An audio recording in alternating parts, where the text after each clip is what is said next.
Hi, and thank you for your question. A few people have asked me, how do you make it work with multiple children? Because obviously, usually in schools, all the kids are the same age. So I guess people are wondering, how do you home educate when your kids are different ages? There are a few ways to do it, so I'll outline them briefly here. And I've also written a blog post on it, which I will put in the pinned comment. So the first way you can go with this is that you do topic-based learning, which is where you could do, let's say, the Romans. And if you're doing the Romans, little ones might want to just play with some clay. Middle ones might look at, let's say, Roman numerals, and older ones might want to look at the architecture of Rome and viaducts and the sort of engineering of that. I'm just pulling this out of my head, like, I don't know. But that sort of thing. So you would do the same sort of theme, if you will, but you would angle it a little bit differently to each child.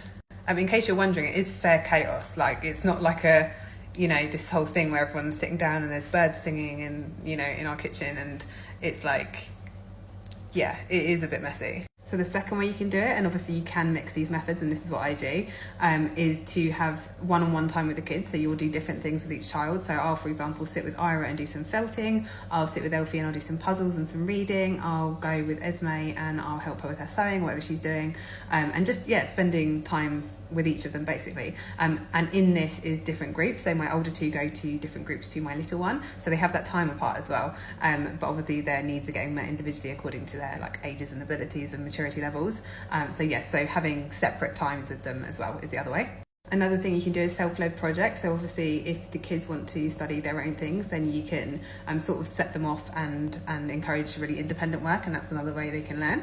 And the other thing, which is one of my favourite things about home ed, and I will do another post on this separately, is the idea of strewing, which means you leave resources or something around for them to find, but you don't have any sort of expectation about how they'll respond to that. So let's say I left a feather out. I might think like, oh, Elfie's going to use it, or some feathers.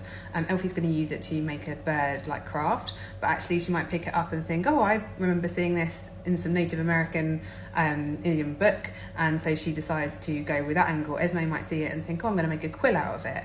Ira might see it and go oh, actually these are hollow, why are birds feathers hollow, and go into the sort of aerodynamics of flying.